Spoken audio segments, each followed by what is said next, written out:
Hi, guys. Happy Monday.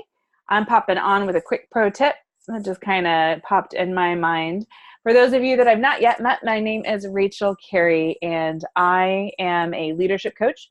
I support compassionate leaders as they work to develop connection, communication, and raising up their energy so that they can do the amazing things that they have ahead of themselves in their lives and in their organizations. So today I had this amazing honor of working with a group and chatting through creating space and energy for you. And as we had that conversation, I thought, you know what, let me pop on. Time management is one of the hottest topics when you look at leadership skills. We are always looking for ways that we can fit more in. But the one thing that we don't fit in quite frequently, or the first thing that falls off, is how we take care of ourselves.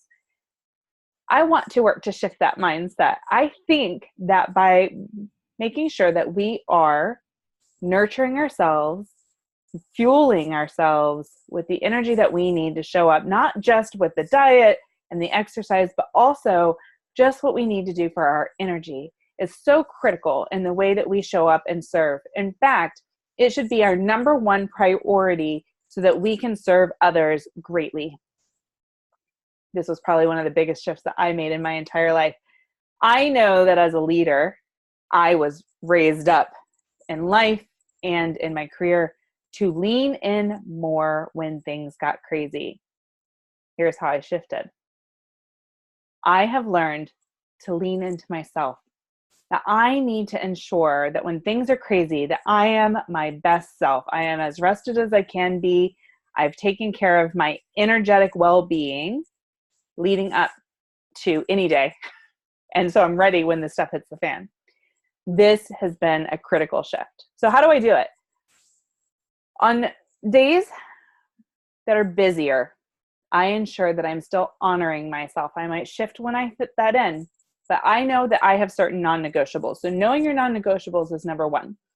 I know that daily, in order to maintain my energy and the way that I'm able to show up and serve others, I need to practice meditation, mindful meditation specifically, and so that I can quite easily tap back into that sense of calm so that I can create an open space for the people that I serve so that I can listen deeply and help serve them the best way possible.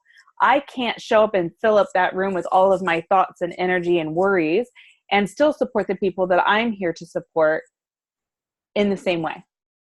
So I know nurturing my energy is one of the most critical things that I can do so that when they have a moment, my energy is not mixing in there, right? That it is open and expansive to hold that space for them. How do I do that? Well, I know my non-negotiables are to do the mindfulness meditation. So I fit that in daily. I usually fit it in as a morning meditation. And then if I don't get it in for morning meditation for whatever reason, say there was a super early morning appointment that had to be honored, I'll fit it in at lunch. That's my non-negotiable. I'm not going to wait till the end of the day. I'm going to get it in as early as possible. I schedule that in. I pre-week plan. So on Fridays, I look at my calendar and I ensure that that space is there. And when I'm scheduling appointments with other people, I create buffers. I create a 15-minute buffer before my sessions or my meetings so that I have that space to prepare my energy so that I can give them the best experience possible. Another way to do this is as you are entering into a room, like train yourself. I'm walking through a doorway. Take a moment to pause, connect back to yourself, take a deep breath. Maybe take a 3-second breath in, 3-second breath out, just until you kind of find that calm. You do so quickly. With practice, this becomes easier and easier. So as you enter into a doorway, you're bringing a new calm energy for whatever it is that you're tackling into. So those are some of my quick pro tips as far as knowing your non-negotiables, making sure that you're honoring your schedule, pre-week planning to make sure that your schedule is nice and clear and you can move some pivots ahead of time as opposed to last minute when it's all happening at once. And making that conscious effort to as you transition between meetings, between clients, between whatever it is that you're doing, that you're taking that moment to recheck and come back to that place of calm. You'll be amazed at what kind of shift that this can make and how much it helps prevent you from burnout. Why do we want to avoid burnout? Burnout can show up as anxiety. It can show up as depression. It can make you feel exhausted. It makes me crabby. I get a little cranky when I'm in burnout. and I don't show up as my best self. So avoiding burnout is the best that we can do.